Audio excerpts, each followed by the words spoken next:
Okay, so in this one, I'm gonna just introduce you to InDesign, how to set up your documents, how to place and lay out images, and all that. So with InDesign open, I'll go over here to the left and click Create New.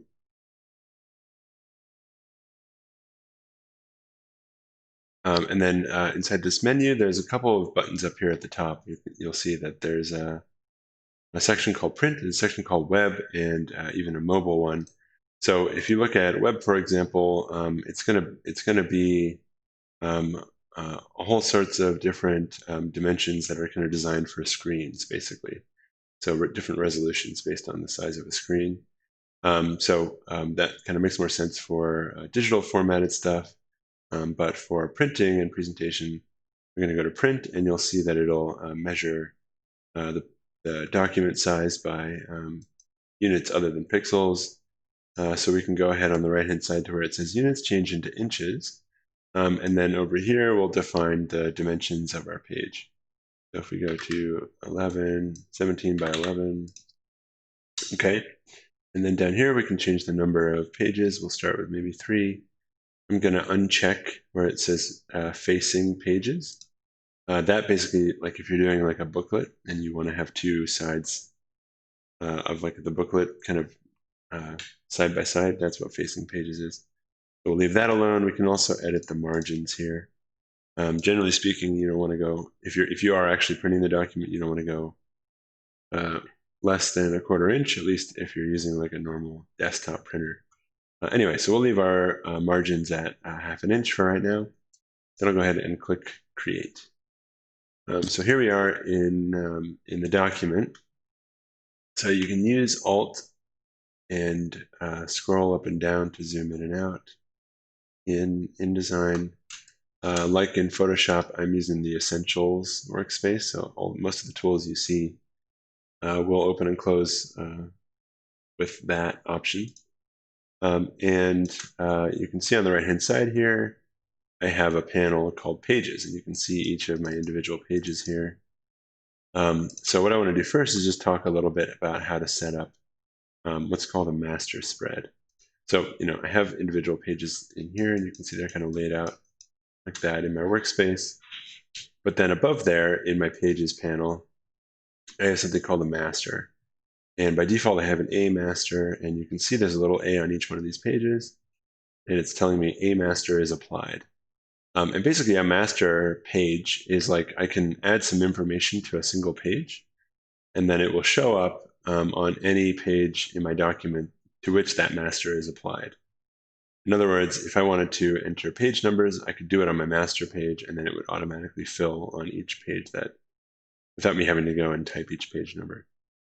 So what I'll do is I'll set that up right now. I'll go to A master, and I'll just click on the little white box next to it to edit the actual master page. Okay, and what I'll do first is I'll make a text box. If I go to the type tool, I'll click and drag to make a text box here, and then I'll write page space and go to type, insert special character, markers, current page number. And you'll see it'll enter like a little variable there.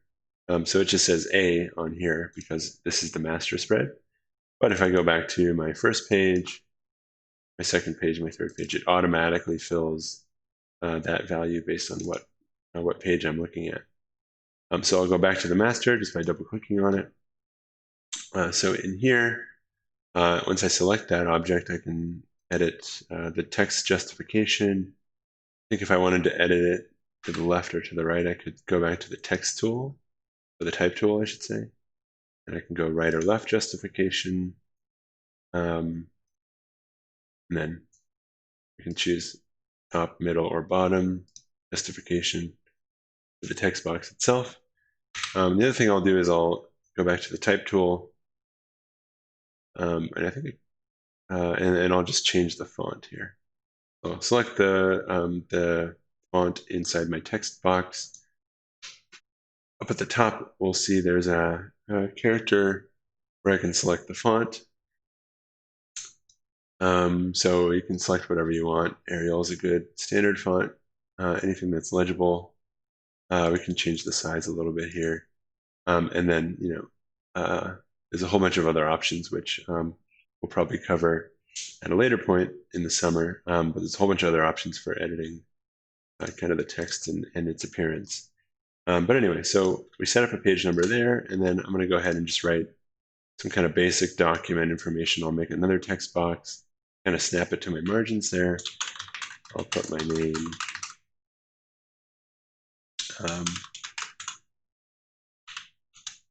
the course number, and the semester.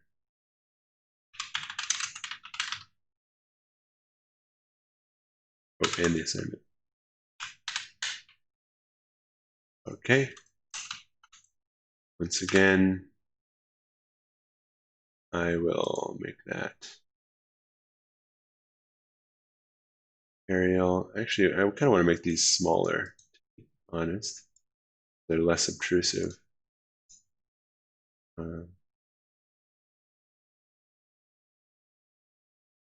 make that 10. Okay. And then I'll edit this so it's justified to the right. There we go. Okay, great. And so now if I go back out to my document here, you can see that I have I have that information applied to every page, and I have a page number. Okay, and of course you can add whatever else you want. You can use whatever formatting you want. You can place it wherever you want on the page. It's just kind of to tie together the document, so it's easy to navigate, easy to understand. So what I'll do, without getting into too much detail, is just kind of explain a few things behind how to place images, how to add text, and how to add a little bit of annotation in case you want to do that. So what I'll do first is explain how to add text, or I'm sorry, how to add images. So up at the top, I can go to File, Edit. Oh yeah, sorry, it is File. Go to File and go to Place. You can also hit Control D on the keyboard, and that'll open up a file browser. So I'm just going to go and copy this URL so I don't have to navigate all the way through my folders. Okay, and so these are the images that we edited in the first tutorial on Photoshop. So what I'm going to do first is just select one of these images to place on the page. So I'll select it. I'll go Open, and then you'll see my little cursor will show up with like with a little thumbnail of that image. And so I can click anywhere. If I just click once, it'll place the image wherever I've clicked, kind of at the resolution that I've decided.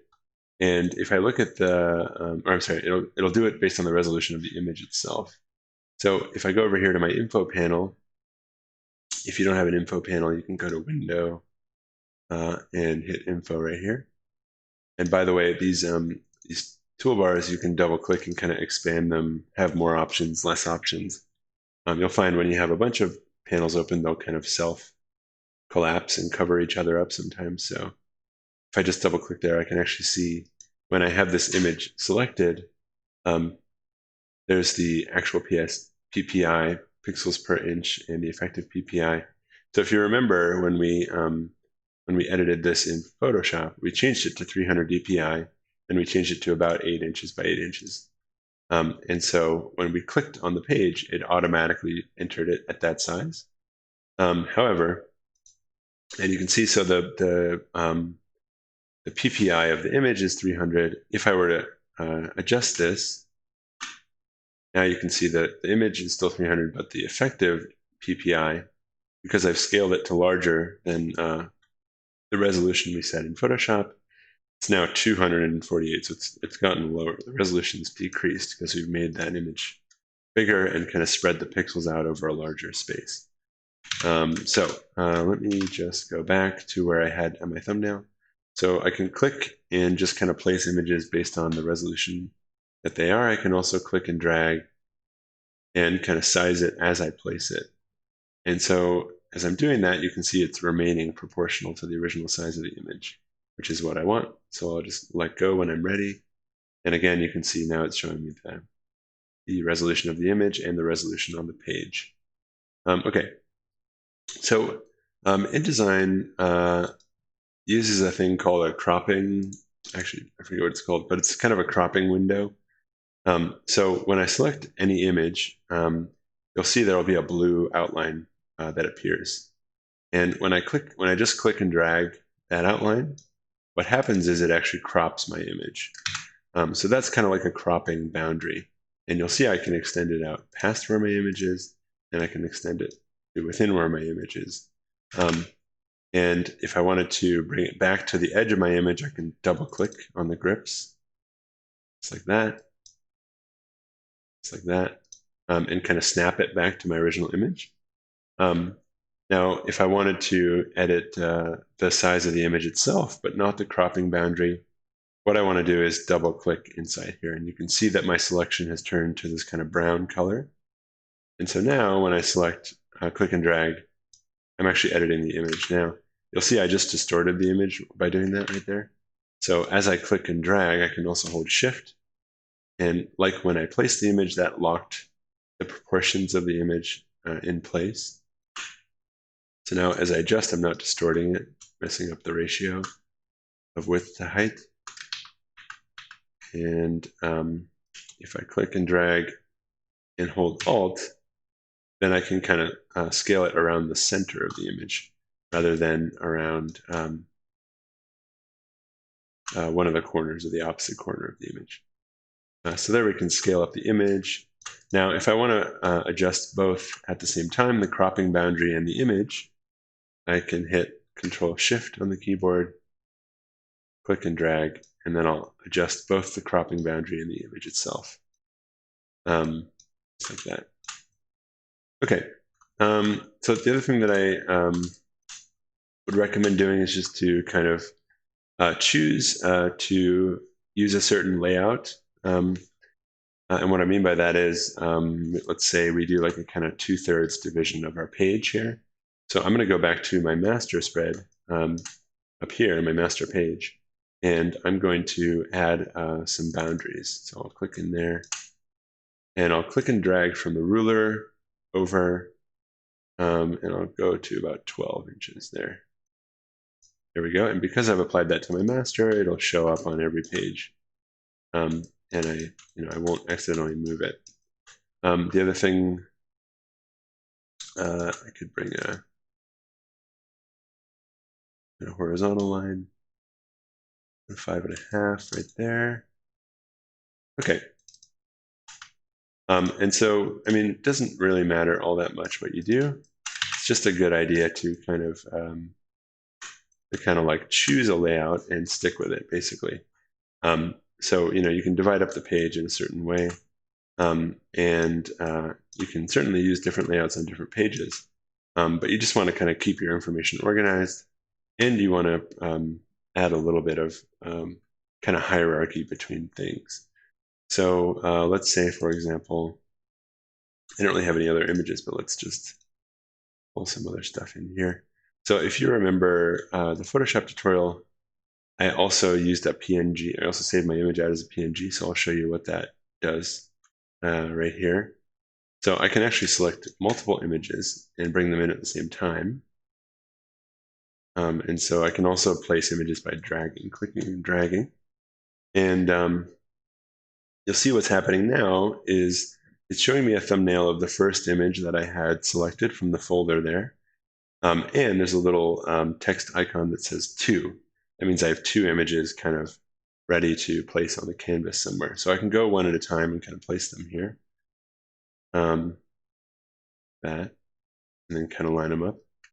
Or rather than doing one after the other, I can also hold Control-Shift, and you'll see that my cursor has changed to a little 6-square grid.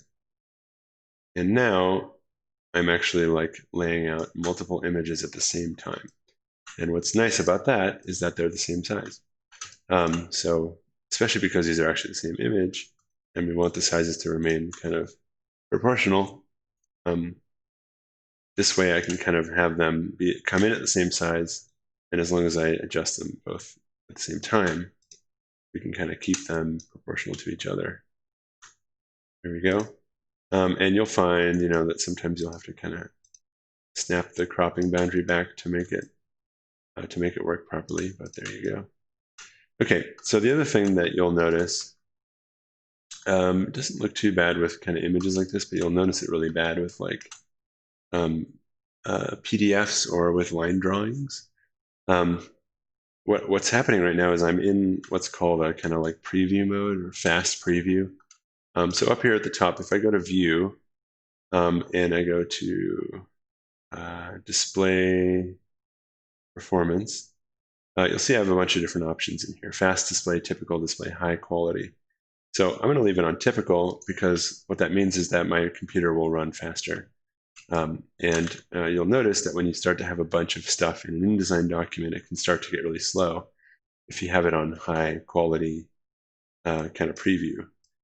So you'll see that when I'm zooming in on this image, it's not really the resolution that the image actually is, right? It's showing me a much more pixelated version.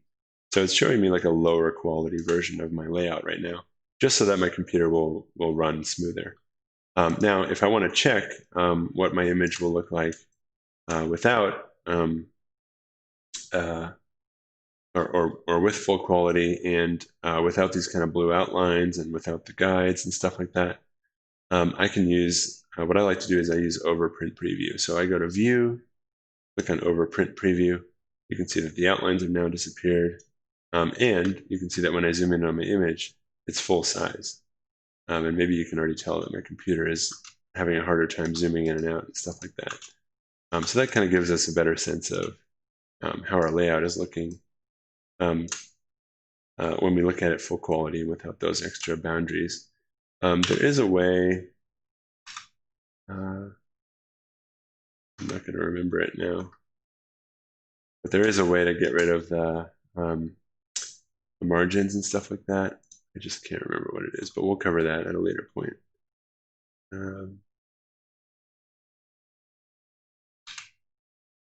Okay, you can do that. That's Shift W. So that'll like full screen your document.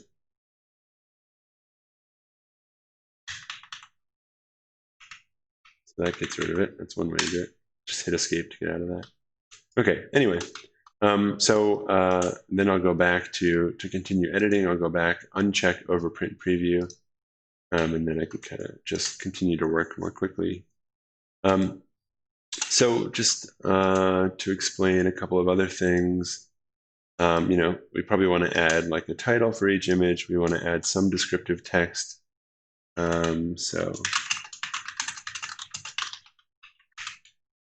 we can type in some notes here.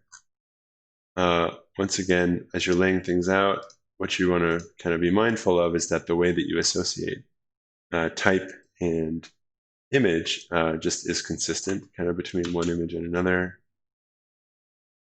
So if I choose to place the notes for an image in the bottom left, then I want to kind of do that consistently throughout the document here. And I can crop this. Give myself a little more space. I want to move that down. The top edge isn't intersecting my image. Okay. Oh, and I should mention, as you move things around, you can hold Alt on the keyboard. You can also hold Shift to like snap them to moving straight up and down or straight left and right. So Alt will copy it. So if I drag something and hold Alt and then let go, I've made a copy of it. If I drag something and hold Shift, it moves it straight like so. And the other thing I wanted to point out here is, so for example, if I put this text on top of that image, you can see, because I created the text box after I placed this image, it automatically will show up on top of the image. But if I wanted that to work differently for some reason, So for example, with these two images, I could select them, right-click, go to Arrange, and select Bring to Front. Now you can see, because one of my images is a PNG, and if I select this one, go over here to the right, it says Type PNG. So what's cool about that, as we kind of mentioned, is that because we didn't have a background, when we save this as a PNG, there's actually no like kind of pixels here. So if I move my font like that, you can see it'll move in and out behind the image itself, which is useful for layouts and things like that.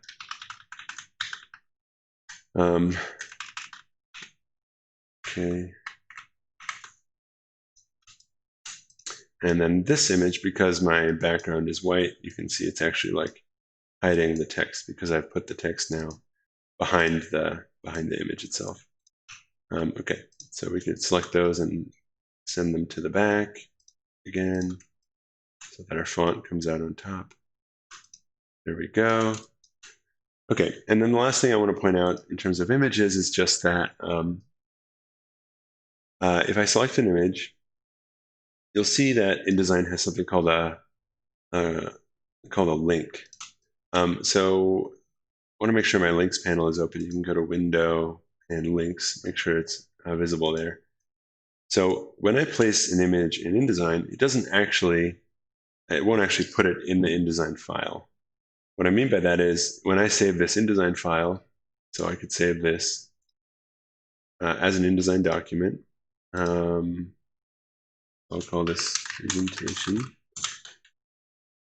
And then if I were to go back to this folder and, for example, delete one of these images, so I'll delete my JPEG. Okay, and then as soon as I go back to InDesign, you'll notice in the links panel, the little red question mark showed up next to that image. And what that means is it's searching for that link, but it can't find it. So that image, when I dragged it into InDesign, didn't actually get saved as part of the file. It's just being kind of referenced. So InDesign knows where I've saved it on my computer, and it's pulling the image from that location, and it's inserting it into my document, but it's not saving it within the document. Now, that's not totally true. So if I save it out as a PDF, if I print it to a PDF or if I export it to a PDF, the images will be there, but they'll be at the resolution that I've set, right? So as we discussed earlier, this is actually a 550 ppi image at the size that I've placed it. But if I save it right now as a PDF, it'll save it at a lower resolution. It'll save it at a resolution for the page. So what I want to do is make sure that every time I make an InDesign document, I make like a special folder, or I keep everything kind of associated with the InDesign document, so that if I ever wanted to come back and edit this document, but let's say I moved all my images, I wouldn't be able to like produce another PDF with it. I wouldn't have all the links and stuff like that available. So in order to fix this, you'll see it says it's missing. That's what the little red symbol means. I can go down, I can select it, and under this panel, I can hit relink. And then it'll open up a file browser, copy this directory, and then I can just use the PNG in place of the PDF, and there you go. So now it's put, in place of the JPEG. So now it's put that image in. So that's just to kind of make sure you stay aware of if you're placing images in here from other locations, make sure you have them all kind of saved and organized in a single place so you don't mess up your links. Okay. And the other thing that's nice about that is when I save this file, this is like a 2 megabyte file. So any one of these images is actually even larger than that. You can see 4 megabytes, 3 megabytes. So it makes my InDesign file remain kind of light and fast. Okay, the other thing to talk about here would be a little bit of annotation. So we can draw in InDesign a little bit like drawing in Illustrator, for those of you who might be familiar with that. So Over here on the left, we have like the rectangle tool, the ellipse tool. We have the line tool. We do have the pen tool. So for example, if I wanted to indicate, something about like one of the coils, I can draw using the pen tool. And with the pen tool, I can click and drag and create lines that have these kind of grips to them. I'm not sure where the actual coil begins on this basket, so let me try that one more time. Delete that. So with the pen tool, I'm clicking. Thought I saw it. I think it's right here. Okay. Let's say that's the beginning. And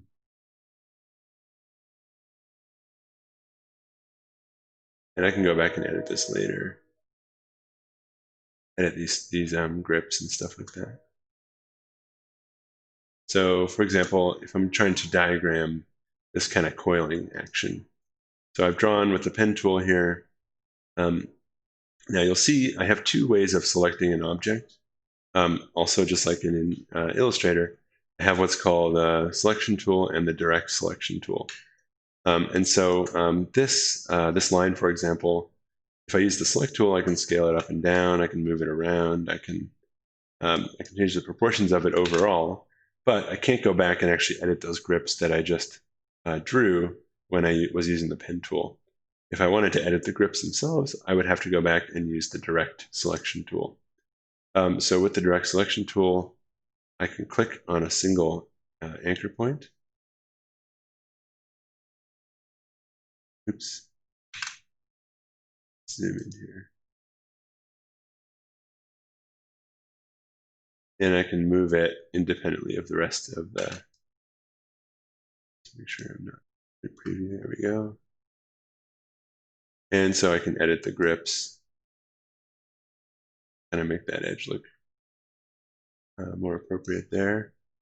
There we go. Okay.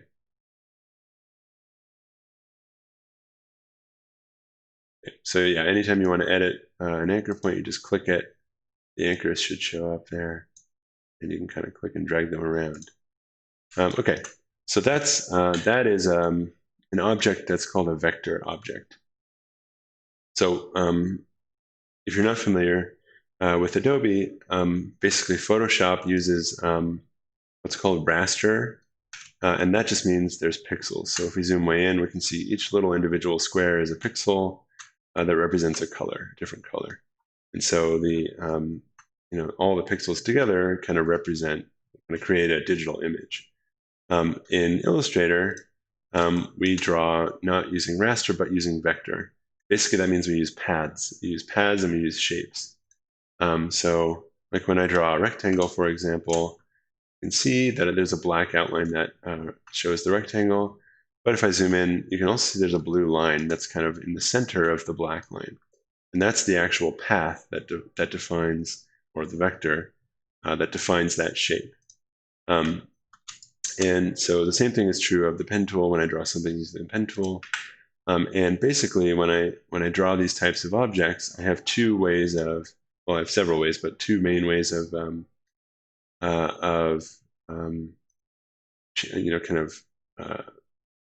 how they might appear in my image. So if I go to the right-hand side here where I have the color panel open, under Window, I can go to Color, and Color, that's how I get to that panel. You'll see there's two little boxes here. So one of them represents what's called the stroke of the vector. So if I select this guy, and I can click the little three lines to change to RGB here, and I can make it a color, right? So now when I deselect there, the color of the outline is orange. So that's what's called the stroke, the line, the part of the vector that shows the path. So the same is true of my pen tool. I could change the color of the path itself. Now I also have something called a fill. So if I go back to this other box, so I'll select it. So now I'm editing this box, and basically, a white box with a red line means there's nothing applied to it yet. So if I click somewhere and I click on blue, for example, now you can see that the shape has been filled with blue, or kind of purple, really. So, and I can go back to my outline. I can click none. And so now that path, that outline, or that shape is just represented by the fill, by the stuff within the outline. And so we can work with both. And the other thing that's really helpful here, for example, would be to alter the opacity of the image. So up here, where it says 100%, you can see there's a little button that says opacity there. We can click and we can drag that. So again, as we kind of layer objects in our document, we can start to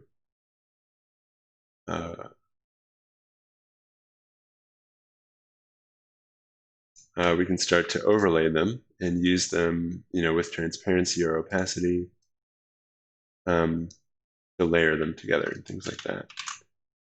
So there you can see we could overlay this on part of our image if we wanted to call it out or something like that. Okay, and then going back to the original pen line that we drew, the other thing that we can adjust is the thickness of the line that's applied to the path.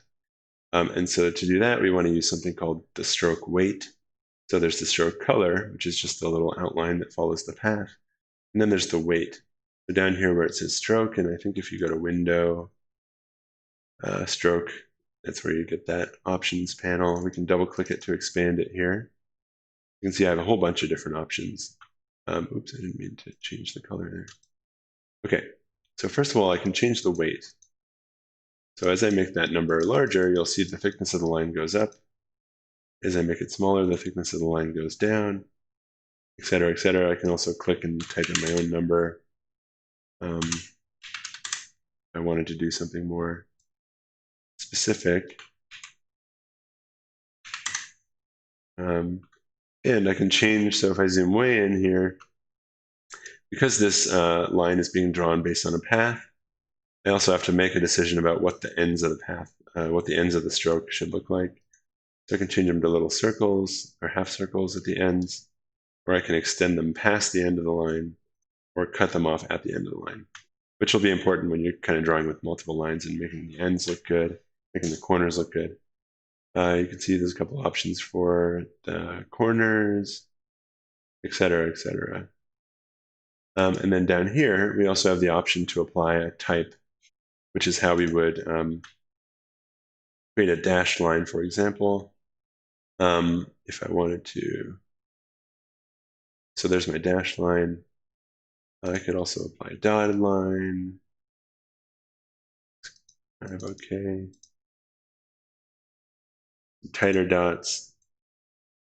Okay.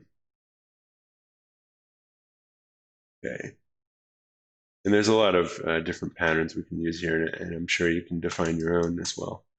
And then the other thing that we could do is we can add arrowheads in this panel.